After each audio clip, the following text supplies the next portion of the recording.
Amin. Merupakan pujian yang penuh dengan anugerah. Walaupun ada masalah yang datang, tidak akan ada masalah karena kita bersama dengan Tuhan. Asalkan kita bersama dengan Tuhan, setiap masalah akan kita selesaikan. Mari kita mengakui iman kita, Yesus adalah Kristus, Anak Allah yang hidup. Amin. Dan setiap saudara yang mendengarkan ibadah ini secara online dan dimanapun saudara berada, Yesus adalah Tuhan saudara. Judul firman hari ini adalah yang lahir dari Allah.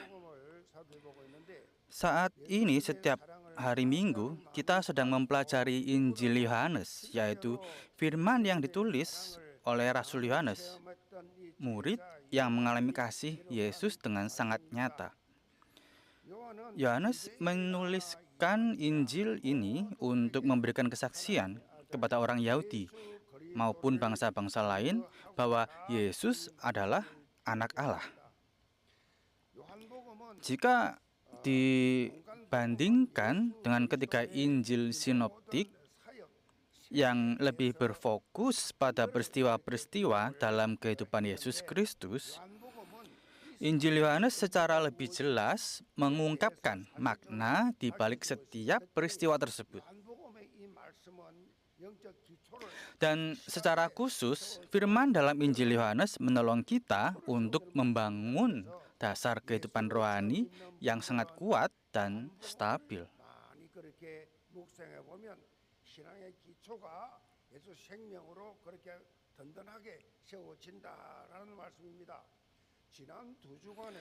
Selama 2 minggu terakhir, kita telah melihat bagian mengenai identitas rohani, tentang siapa Yesus dan tentang siapa kita. Kita dapat melihat dan memegang dengan jelas Yesus Kristus sebagai firman yang kekal dan terang kehidupan, serta hidup sebagai saksi terang kehidupan yang diutus adalah kehidupan iman yang sesuai dengan Alkitab. Menjadi orang yang diutus dan menjadi saksi dan terang kehidupan adalah identitas misi yang diberikan kepada kita. Namun, melanjutkan identitas misi tersebut, pada ayat firman hari ini akan dijelaskan mengenai identitas status kita.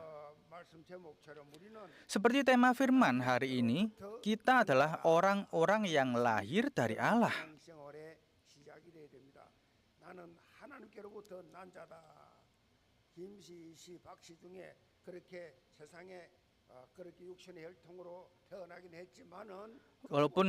Walaupun kita memiliki nama keluarga yang berbeda-beda, tetapi secara rohani kita adalah orang-orang yang lahir dari Allah. Artinya, seorang tidak otomatis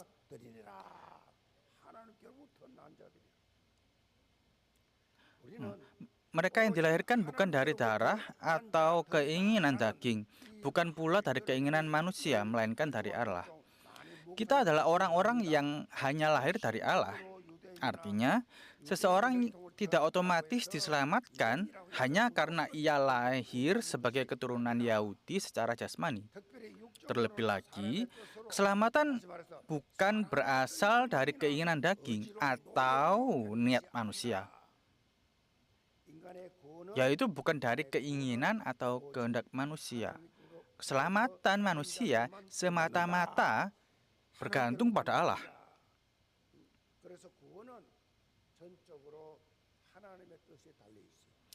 Jadi bagi mereka yang dilahirkan dari Allah, sepenuhnya menurut kehendaknya.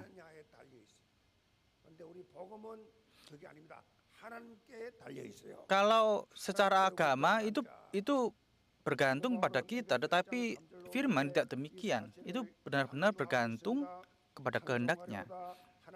Rasul Paulus juga menegaskan hal ini dalam Efesus 1:3-5. Terpujilah Allah dan Bapa Tuhan kita Yesus Kristus yang dalam Kristus telah mengaruniakan kepada kita segala berkat rohani di surga.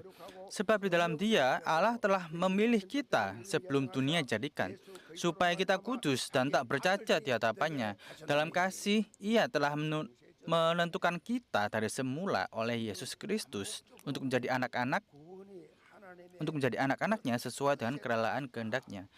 Alkitab berulang kali menekankan bahwa keselamatan kita berasal dari kehendak Allah. Kita sudah ditentukan bahkan sebelum dunia dijadikan. Apakah Alkitab itu berbohong? Kalau berbohong, ya tentu saja bukan Injil. Sebelum dunia dijadikan.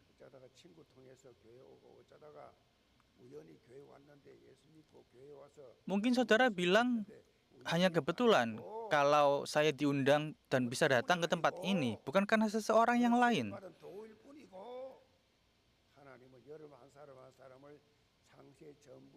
Karena Tuhan sudah menginginkan saudara dan memilih saudara sebelum dunia dijadikan. Itu berarti Tuhan begitu memiliki perhatian terhadap kita semua. Bukankah hal itu sangat luar biasa dan penuh dengan ucapan syukur? Dan itu keselamatan adalah hadiah buat saudara.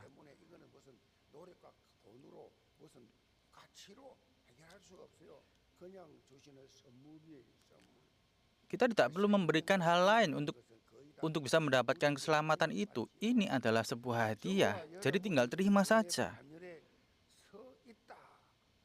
Dan kita, saya dan saudara berada di dalam keselamatan itu bersama-sama. Jadi saya berharap supaya saudara bisa bersyukur akan hal itu. Tidak perlu berpikir yang rumit-rumit. Karena saudara mendapatkan keselamatan itu atas kemauan Tuhan. Jadi yang saudara bisa lakukan adalah bersyukur 24 jam sehari. Bersyukurlah. Saya berharap supaya saudara penuh dengan ucapan syukur tiap-tiap hari, tiap-tiap saat.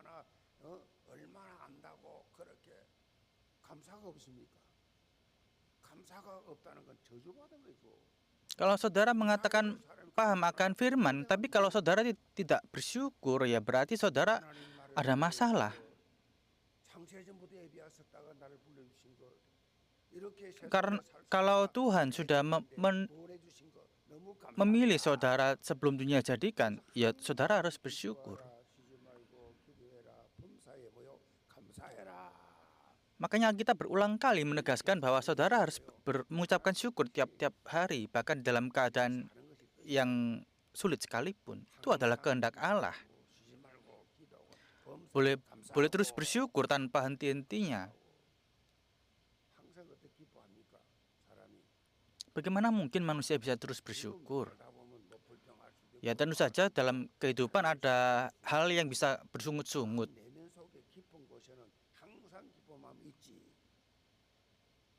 Tetapi kita harus bisa belajar bersyukur. Mungkin kita terlalu sibuk, tetapi kita harus belajar bisa memiliki hati yang berdoa dan bersyukur. Karena itu adalah kehendak Tuhan. Kalau saudara itu seperti itu, Tuhan akan memberkati saudara. Tapi banyak dari jemaat hidup berbalik dari seperti itu. Mereka selalu bersungut-sungut. Buat para istri, apakah saudara bersyukur akan suami saudara?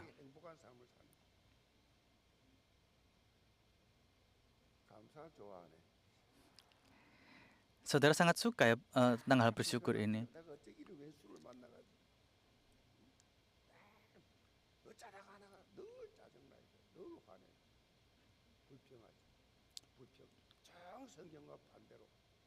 Banyak dari kita hidup berbalik dan berbeda dari terus bersyukur ini. 계속해서 원망만 하지요. Saudara 범사에 감사하라. 범사에 비판만 하지요. saudara terus-menerus bersungut-sungut. 정반대로 살. 대표적으로 성경을 보면요, 이스라엘 백성들 모습 구원받아 놓고 지구상에 수많은 나라가 있고 수많은 종족이 있는데 유일하게 구원받아 놓고 구원받아 선택되어 놓고 희한하지요. 계속 원망 불평만 해요. Gambaran bangsa Israel tertulis dalam Alkitab. Mereka adalah contoh hidup yang sudah terbiasa dengan keluhan dan bersungut-sungut. 어떻게 되느냐? 삶 내용 자체가 황폐하게 황폐하지. 말라 비틀어 버리죠. 쪼개지고 잘라지죠. 황폐하고 비가 안 오면 어떻게 땅이 황폐해져 버리지요, 여러분. 이런 것들은요. 하나님 앞에서 완전한 불신앙의 산물입니다. 불신앙. Kalau saudara terus bersungut-sungut, itu artinya saudara di hadapan Tuhan sedang melakukan ketidakpercayaan. 다 믿는다 하지요. 실제 내용은 없지요. 불신앙이. 우리는 이런 전철을 밟으면 안 돼요. 이스라엘 백성들 아시잖아요. Saudara pasti tahu 하나님 앞에 불평하다가 tentang Israel. 유일한 구원받은 민족이 유일하게 저주받았잖아요. Mereka adalah satu-satunya bangsa yang menerima keselamatan 아니 민족도 dari Tuhan 뭐 전쟁도 나오고 하지만 이스라엘 pada saat itu. 나라 없어진 나라 어디 있어요? 다 흩어버렸어요. Dan 나라가 없었다니까요. 2000년 동안. dan selama 2000 tahun 그 2000년 sebelum saat ini Israel terpecah belah. Mereka 장사가 들어간 거라니까요. terpecah belah ke seluruh dunia. 지금도 전쟁하고 있어요. Dan saat ini pun mereka juga berperang dengan Palestina. 예수님이 다녀가신 지 2000년 지금도 전쟁하고 있어요. 중동에는 이스라엘 때문에 몸살 알아요. 중동 사람들은 아시잖아요. 왜 그래요? 안 믿어요. Bangsa-bangsa di Timur Tengah, mereka tidak percaya. Sampai saat ini pun mereka tidak percaya. 가스실에 그렇게 죽었는데도 가보니까 이거 신호감 있어요. 그 처참한 현장이 있다고. 뭐라고 쓰는지 아세요? 이것을 기억하라. 뭐 기억하고 있자라는 얘기. 왜 저렇게 됐는가 답이 없어. 기억만 해요, 기억만. 계속해서 망한데도 모릅니다. Mereka tidak sadar kalau mereka sedang dalam kehancuran. 다양한 영적 정체성을 심어주기 위해서 하나님의 Firman dalam Injil Yohanes terus menanamkan berbagai identitas rohani dalam diri kita, supaya kita dapat dipakai secara nyata untuk mengenapi kehendak dan rencana Allah. 다른 거 아니고 하나님 뜻과 계획 속에 오늘 말씀을 통해서 Melalui firman hari ini, 하나님의 kiranya kita memegang dengan pasti identitas rohani bahwa kita adalah orang-orang yang lahir 그러면 여기에 걸맞는 hanya oleh kehendak Allah 삶이 무엇인지 dan menentukan jawaban tentang seperti apa hidup yang sesuai dengan identitas itu. 차지하는 이런 증거 있기를 주의 이름으로 Saya memberkati saudara dalam nama Tuhan agar kita memiliki bukti bahwa kita merebut tanah perjanjian yang telah Allah sediakan bagi kita. 세상에 와서 Yang pertama, 비치는 빛이 있었나 terang sejati Yesus Kristus. Yohanes 1 ayat 9. Terang yang sesungguhnya yang menerangi setiap orang sedang datang ke dalam dunia. Ia telah datang. Ia telah ada di dalam dunia dan dunia dijadikan olehnya, tetapi dunia tidak mengenalnya. Ia datang kepada milik kepunyaannya, tetapi orang-orang kepunyaannya itu tidak menerimanya. 접근하고 있죠. Jika kita melihat Injil Yohanes, pernyataan mendasar tentang siapa Yesus itu dijelaskan dari berbagai sudut pandang. 예수님이 참 빛이시다. Dan bagian firman hari ini, Rasul Yohanes 빛이시다. menyatakan bahwa Yesus adalah terang yang sejati. 거짓을 Dia memang terang, tetapi disebut terang yang sejati. 고 걸음을 Kata sejati di sini dalam bahasa aslinya memiliki dua makna. Yang pertama, 사도 요한이 lawan dari kepalsuan, benar dan salah, dusta dan kebenaran. 완전함의 참빛, 불완전함에 대한 완전한 참빛 그런 뜻이 쉽게 설명하면 예수 그리스도의 Namun ketika Rasul Yohanes menyebut Yesus sebagai terang yang sejati, bukan 희생을 makna itu yang dimaksud. Makna sejati di sini adalah kesempurnaan yang menjadi lawan dari ketidaksempurnaan. Yesus telah adalah terang yang sempurna, yang sepenuhnya. Kata terang, Kristus adalah terang yang sejati. Terang itu menuntun hidup manusia ke arah yang benar. Namun semua terang selain Yesus bersifat tidak sempurna, sehingga tidak mampu menuntun hidup manusia dengan benar. Selain Yesus tidak ada keselamatan.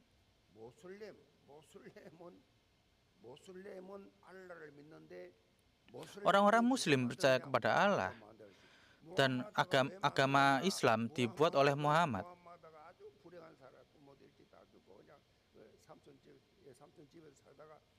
그렇게 살다가 자기보다 15살 많은 과부하고 결혼해서 살았어. 그러다 어느 날 갔다가 뭐 잡았어. 저희 말로는 가브리엘이 가는데 거기서 뭐 잡았어. 그래가지고 Hidupnya Muhammad ini sangatlah sukar,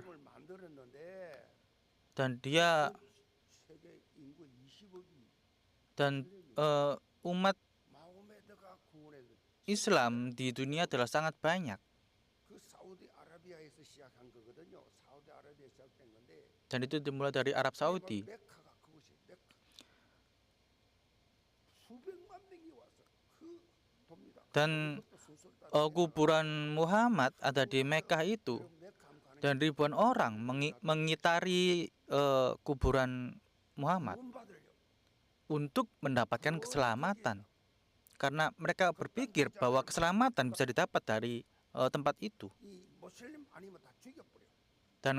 Dan mereka membunuh orang-orang yang bukan Muslim.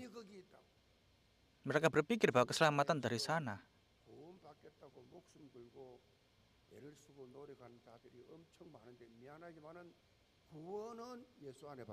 Tapi maaf bahwa di luar Yesus tidak ada keselamatan.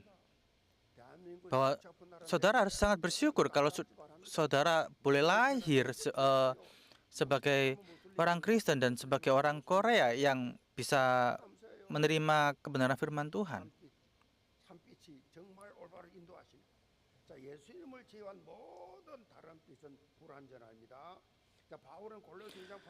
Paulus menggambarkan terang-terang itu tidak sempurna dalam Kolose 2 ayat yang ke-8. Waspadalah supaya jangan ada yang menawan kamu dengan filsafat atau tipu daya yang sia-sia, yang bersumber pada ajaran manusia dan roh-roh dunia, dan bukan kepada Kristus.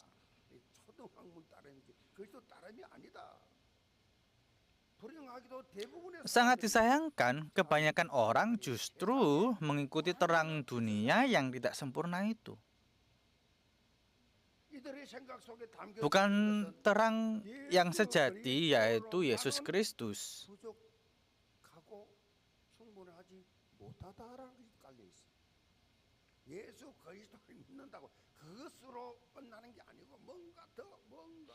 Banyak orang yang walaupun percaya Yesus Kristus, tetapi mereka masih terus mencari suatu hal yang lain. Jadi mereka tidak pernah cukup dengan hanya Yesus Kristus. Terus ingin menambahkan sesuatu untuk mendapatkan keselamatan. Walaupun Pak Pendeta mengatakan hanya dengan percaya Yesus Kristus saja mendapatkan keselamatan, tetapi saya masih ragu. Banyak orang yang seperti itu. Harus melakukan sesuatu, harus melakukan tindakan.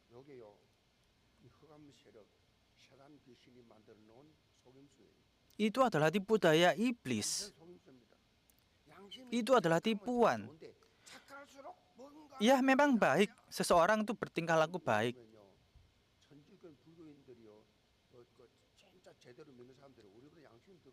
Seperti orang Katolik, mereka sangatlah adalah orang-orang yang sangat baik.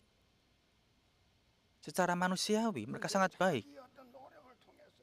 Tapi mereka percaya bahwa dengan kelakuan tersebut, hanya dengan aksi mereka seperti itu, supaya mereka bisa mendapatkan keselamatan.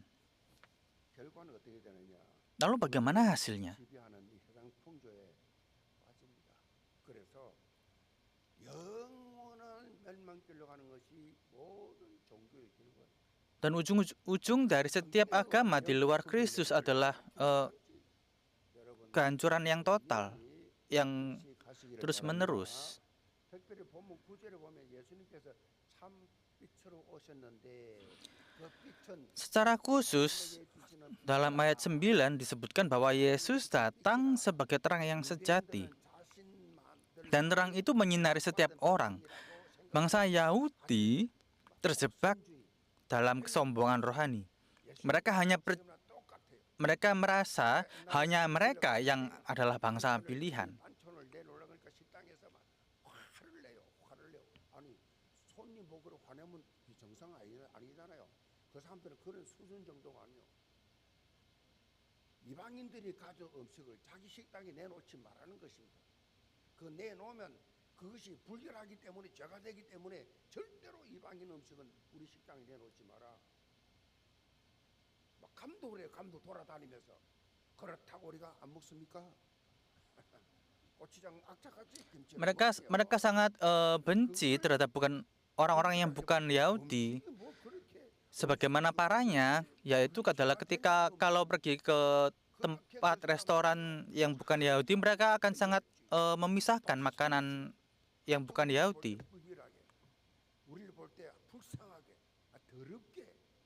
Kalau kita melihat hal tersebut,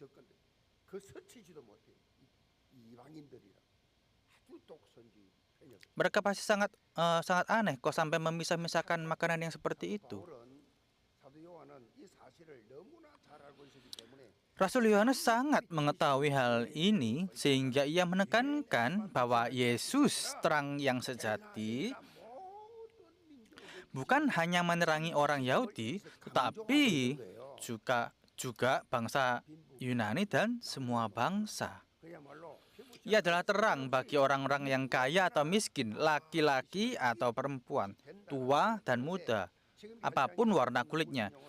Namun jiwa-jiwa di dunia ini yang belum percaya hidup dalam ketidaktahuan rohani dan tidak mengenal Yesus, terang keselamatan itu. Karena itu, misi untuk memperkenalkan Yesus Kristus, terang sejati, yang adalah keselamatan kepada mereka, telah diberikan kepada kita. Beritakan Yesus Kristus. Benjamin Franklin, seorang tokoh politik Amerika, ingin melakukan sesuatu yang bermakna bagi warga Philadelphia, tempat ia tinggal. Saat memikirkan berbagai cara, ia mendapatkan sebuah ide. Ia membuat sebuah harak kecil di depan rumahnya dan meletakkan sebuah lampu yang indah di atasnya. Dan ketika malam tiba, ia menyalakan lampu itu. Nah, orang-orang di lingkungan itu pada awalnya merasa aneh melihatnya. Menurut mereka, lampu seharusnya dinyalakan dalam rumah dan meletakkannya di luar. Itu adalah sebuah pemborosan. Namun seiring berjalannya waktu, orang-orang mulai menyadari sesuatu. Karena lampu itu dinyalakan di luar rumah, orang yang berjalan melewati rumahnya pada malam hari tidak lagi terjatuh. Dari kejauhan pun orang bisa mengetahui arah. Lalu akhirnya banyak orang menganggap rumah itu sebagai ide yang baik dan mulai menyalakan lampu di luar rumah mereka juga. Sehingga terjadi perubahan cara berpikir dan akhirnya jalan-jalan menjadi terang. Bahkan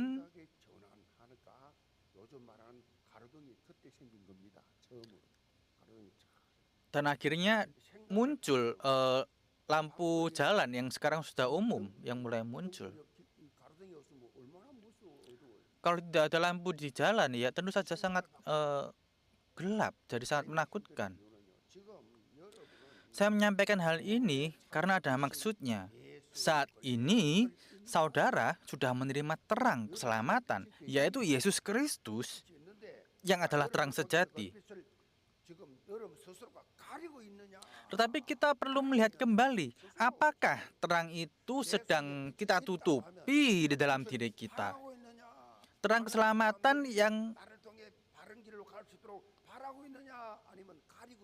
apakah saudara sudah menunjukkan jalan menuju keselamatan itu, atau apakah saudara sedang menutupi terang tersebut? Saya harap supaya saudara boleh berpikir dan saudara harus bisa memperlihatkan terang kepada orang-orang lain.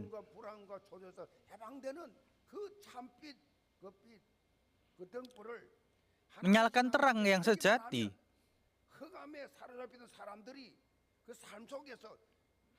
Ketika saudara mulai menyalakan satu demi satu pelita rohani, maka dalam hidup orang-orang yang terbelenggu kegelapan akan muncul harapan baru. Inilah satu-satunya cara untuk menerangi dunia yang dikuasai oleh kegelapan. Saya memberkati seluruh jemaat Yewon sebagai orang-orang yang lahir dari Allah untuk menyatakan Yesus Kristus, terang keselamatan yang sejati, dan membawa pemulihan pengharapan sejati dimanapun saudara berada. Dan yang kedua, kuasa untuk menjadi anak-anak Allah. Ayat yang ke-12, tapi semua orang yang menerimanya diberinya kuasa supaya menjadi anak-anak Allah, yaitu mereka yang percaya dalam namanya.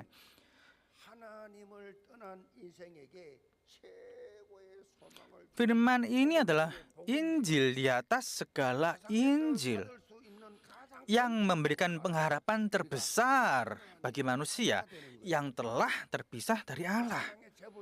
Berkat paling besar yang dapat diterima manusia di dunia ini adalah bahwa kita menjadi anak-anak Allah. Dan satu-satunya jalan untuk menjadi anak Allah adalah dengan percaya kepada Yesus Kristus, terang keselamatan yang sejati.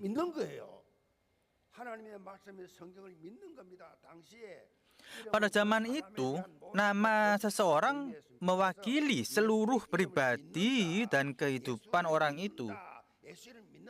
Karena itu, percaya kepada nama Yesus berarti menerima Yesus secara total. Menerima Dia dengan seluruh hati dan hidup kita. Itulah yang disebut menerima Dia sebagai Tuhan dan Juru Selamat. Sebenarnya iman dan menerima Kristus bukanlah dua tahap yang berbeda. Bukan percaya dulu lalu menerima, tetapi keduanya memiliki makna yang sama. Percaya berarti menerima, dan menerima berarti percaya. Karena itu kita tidak boleh berkata bahwa seseorang hanya bisa diselamatkan jika ia melakukan doa penerimaan Yesus. Saya tidak pernah melakukan doa itu karena saya lahir sebagai Kristen.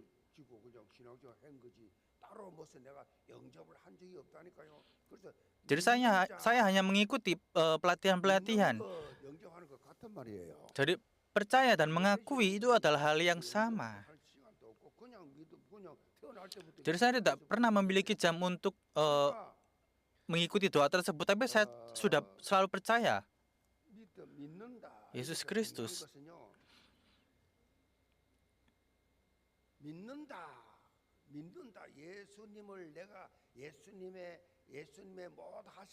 Jadi yang terpenting adalah iman kita.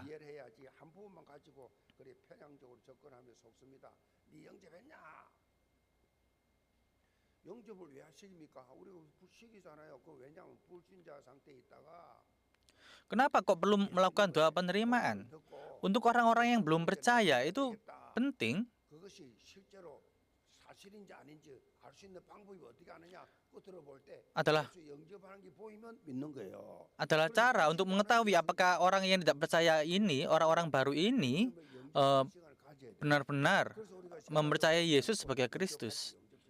예수를 영접하는 자, 고거 이름은 믿는 자, 영접하는 자, 믿는 자, 믿는 자가 예수 영접하는 Jadi orang-orang yang mengakui dan menerima Yesus 확실하니까 영접 시간 가지는 거죠. itu 근데 adalah cara untuk bisa mengetahui apakah mereka benar-benar melakukannya. Jadi kalau saudara sudah percaya, 그런 과정을 거칠 필요가 ya 없어요. tidak perlu. 그래서 예수 그리스도를 내 인생의 주인으로 받아들이는 것. 내 인생의 주인이 누구냐? 내 인생의 주인이 누구냐 하는 것입니다. 내 인생의 Jadi siapa 주인이 나냐? Tuhan di dalam hidup saudara? 자기지요. 내 인생의 주인이 돈이지요. Mungkin 주인이 uang, 돈과 우상이지요. mungkin hal-hal yang lain seperti 내 인생의 주인으로 받아들이는 순간 yang bukan Tuhan. 완전히 180도 Tetapi begitu saat seseorang menerima Yesus Kristus sebagai Tuhan di dalam hidupnya, 시간간 hidup itu akan berubah total berbalik 180 derajat. 180도 바뀌어야지. 그리고 그 믿음이 지속적으로 Dan iman yang terus bertumbuh secara berkelanjutan itulah kondisi rohani yang normal. 자꾸 자라가는 게 정상이에요. 많은 분들이 신앙생활하면서요. Banyak orang dalam kehidupan iman ingin bertumbuh dalam iman, tetapi tidak tahu caranya. Saya ingin memberitahu satu cara, yaitu daya penerimaan, 말씀 수용력. 그러니까 menerima firman. 말씀이 이렇다라고 하면 하나님 말씀이 이렇다라고 Ketika firman Allah berkata demikian, kita menanggalkan seluruh pikiran dan standar nilai kita sendiri. Lalu menerima firman itu apa adanya. 기준을 다 내려놓고 말씀 그대로 수용할 때 어떻게 해요? 믿음이 성장하죠. Dengan begitulah iman kita akan bertumbuh.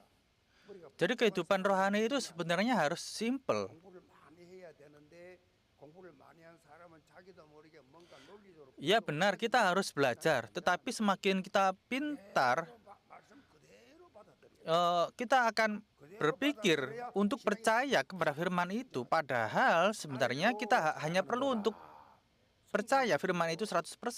Hanya percaya saja. 어떤 신랑을 골라야 되는지 어떤 신부를 Banyak anak muda bingung memilih calon suami atau calon istri seperti apa. 한 가지 핵심 기준. Namun jika saudara memiliki satu standar yang penting, 여러분 itu tidak akan sulit. 여러분 이제 어른들도 며느리 사위 이렇게 결정해야 되잖아요. 여러분 사람을요 그렇게 왜 물어보면 안 돼요. Saudara 성경지잖아요. melihat seseorang sebagai pasangan itu adalah hal yang tidak rohani. 중요한 것이 뭐냐?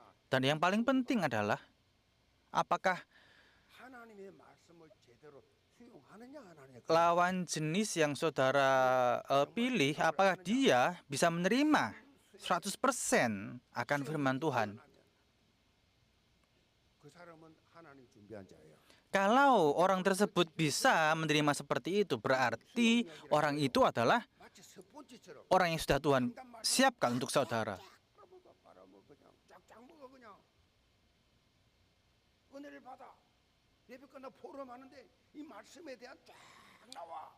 Setelah kebaktian selesai dan melakukan forum, sharing forum, 하는데 포럼하는데 할 말이 없다. 뻥이에요. dan dia bisa mengeluarkan apa yang sudah dia makan firmannya, maka ya 말씀에 대한 orang itulah 뛰어난 pilihan Tuhan. 선택하는 것이 후회하지 않는다. Dan kalau sudah melakukan pilihan yang seperti itu, saudara tidak akan menyesal. 제가 전에 보니까 학교 다닐 때, 대학 다닐 때 너무 캠퍼스에서 멋있고 잘생긴 남자라. 그래서 결혼했대요. 결혼했는데 Saya mengenal seseorang yang memiliki pasangan yang sangat tampan yang dikenal dari sebuah camp, tapi suaminya itu tidak mengenal Kristus. Akhirnya kehidupannya sangat sulit. Kehidupan rohaninya sangat sulit. 능력이 좀 부족해도 하나님의 말씀에 은혜를 받고 Walaupun mungkin dia tidak terlalu memiliki spek yang oke menurut saudara, tetapi kalau orang tersebut bisa menerima firman Tuhan dan bisa bertumbuh, kalau orang tersebut memiliki Kristus di dalam kehidupannya, apapun masalahnya, dia bisa mengatasi masalah tersebut. Bagaimana? Ya dengan mendengarkan firman, bukan berdasarkan apa yang dirasakannya, tetapi mendapatkan jawaban dari firman Tuhan. Karena hidup kita adalah berdiri di hadapan firman Tuhan. Itu adalah kebenaran.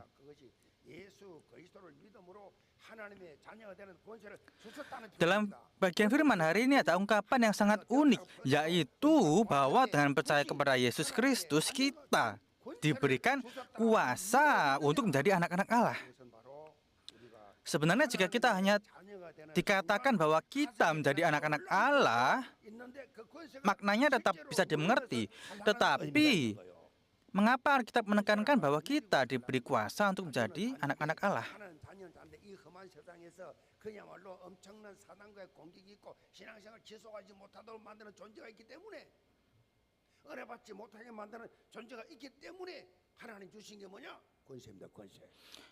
Kuasa sebagai anak-anak Allah yang untuk melawan kuasa-kuasa kegelapan di dunia.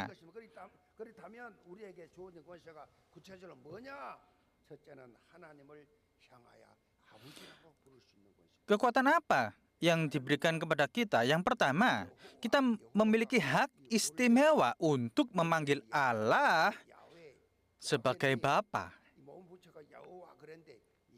Arti kata Yahweh adalah Yehuwa.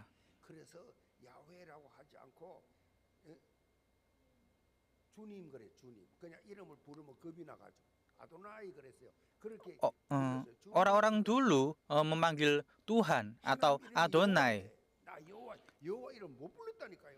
Tapi karena mereka sangat takut, sehingga mereka tidak memanggil nama.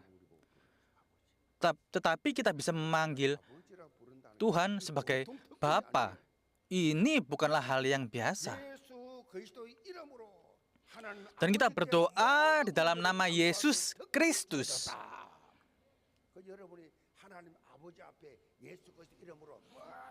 Kalau saudara berdoa di hadapan Bapa dengan nama Yesus Kristus, setiap doa saudara akan dijawab.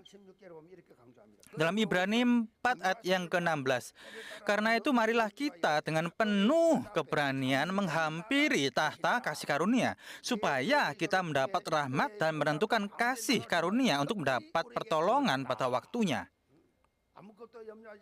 Melalui Yesus Kristus, kita menerima hak istimewa untuk datang dengan berani ke tahta kasih karunia Allah. Janganlah kamu khawatir tentang apapun juga, tetapi dalam segala hal, nyatakanlah keinginanmu kepada Allah dalam doa dan permohonan, disertai dengan ucapan syukur. Maka, damai sejahtera Allah yang melampaui segala akal akan memelihara hati dan pikiranmu dalam Kristus Yesus. Amin. 여러분이 기도는 길을 걸어가면서 앉아서든지 누웠을 때든지 어디든지 아버지 하나님 아버지 mau seperti apapun saudara berdoa, tetap mau seperti apapun posisi saudara berdoa, tetapi kalau memanggil nama Yesus Kristus, itu adalah kuasa. Dan yang kedua, kita diberikan kuasa untuk mengalahkan dunia. Dalam 1 Yohanes 5, 4-5 tertulis, sebab semua yang lahir dari Allah mengalahkan dunia. Dan inilah kemenangan yang mengalahkan dunia, iman kita. Siapakah yang mengalahkan dunia selain daripada Dia yang percaya bahwa Yesus adalah anak Allah? Sebagai anak-anak Allah, kita harus hidup dengan keyakinan dan keberanian seperti itu. Saudara adalah anak-anak Allah. Jadi supaya saudara jangan tertipu dengan standar dan pikiran saudara. Saya memberkati seluruh jemaat Yeowon agar sebagai pemilik hak istimewa menjadi anak-anak Allah dan sebagai pemenang rohani. Sebagai penutup, di pintu masuk ruang ibadah utama kita ada sebuah spanduk yang bertuliskan, "It's okay with Jesus." Artinya, jika kita bersama Yesus, semuanya akan baik-baik saja.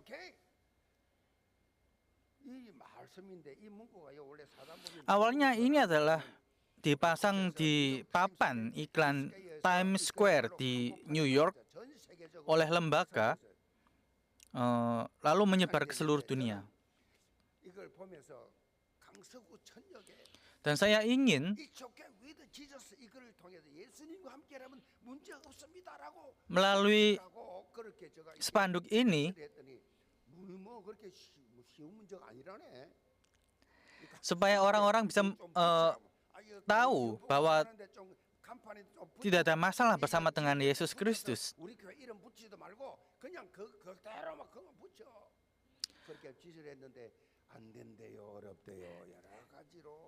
Saya mencoba untuk bisa memasang itu di daerah Gangsor, tetapi kata pimpinan daerah tidak boleh. Walaupun saya mengatakan tidak perlu menempelkan nama Yewon, saya hanya ingin menempelkan it's okay with Jesus, tapi mereka bilang itu sulit, tidak bisa. Bahwa kehidupan rohani itu adalah menikmati kebersamaan dengan Yesus Kristus. Saudara harus tahu dan sadar bahwa Yesus Kristus bersama dengan saudara, dan itu adalah berkat yang paling besar.